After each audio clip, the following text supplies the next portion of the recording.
नमस्कार, मैं हूं गीतिका पांडे और आप देख रहे हैं मध्य प्रदेश का number 1 news channel clean news MP. चलिए देखते हैं मध्य प्रदेश की सभी शाम तक की मुख्य खबरें फटाफट अंदाज में।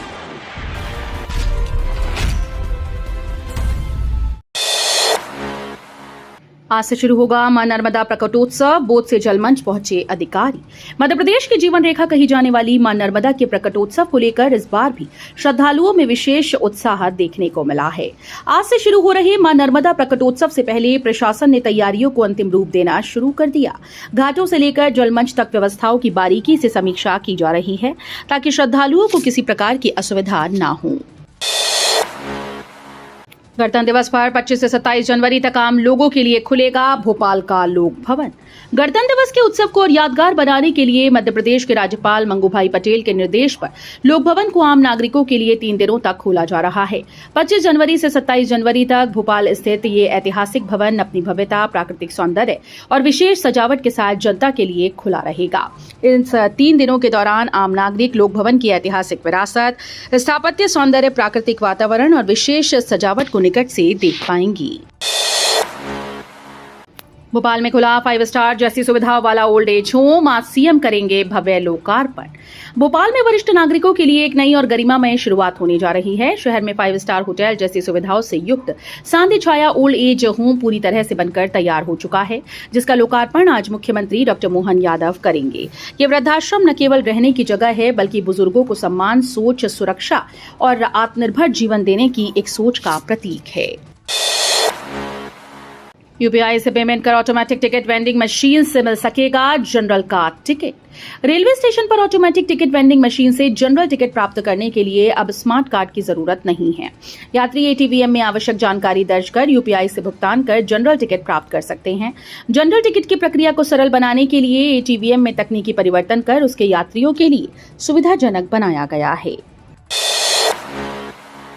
स्मार्ट शिक्षा और हाईटेक स्वास्थ्य की उम्मीद, पर्यटन को चाहिए नई रफ्तार।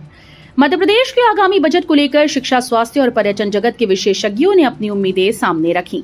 इनका मानना है कि इस बार के बजट में केवल घोषणाएं नहीं, बल्कि धरातल पर बदलाव लाने वाले ठोस प्रावधान होने चाहिए।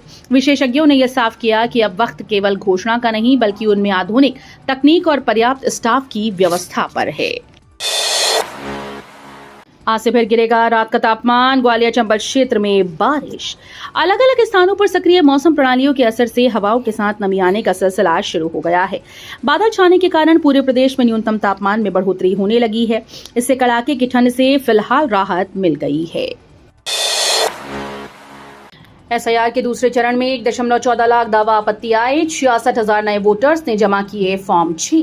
भोपाल जिले में विशेष गहन पुनरीक्षण के दूसरे चरण में नो मैपिंग मतदाताओं की सुनवाई के साथ ही दावा आपत्ति लेने की प्रक्रिया खत्म हो गई।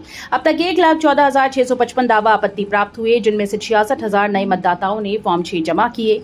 इस तरह 27,104 नो मैपिंग मतदाताओं की सुनवाई पूरी हो चुकी है। ग्वालियर में घर खरीदने से पहले चेक करें नगर निगम की लिस्ट। केवल 297 कॉलोनीज ही वैध। ग्वालियर शहर में अपना आशियाना बनाने का सपना देख रहे नागरिकों के लिए नगर निगम ने महत्वपूर्ण एडवाइजरी जारी की। निगम आयुक्त संघप्रिय के निर्देश पर शहर की सभी 297 वैध कॉलोनीज की सूची आधिकारिक वेबसाइट पर अपलोड कर दी गई। निगम ने स्पष्ट किया कि नागरिक केवल इन्हीं अधिकृत कॉलोनीज में भूमि या भवन का सौदा करें। मध्य प्रदेश हाईकोर्ट में हर महीने 22 से 23 हजार केसेस के निराकरण के लिए 75 जजेस की आवश्यकता।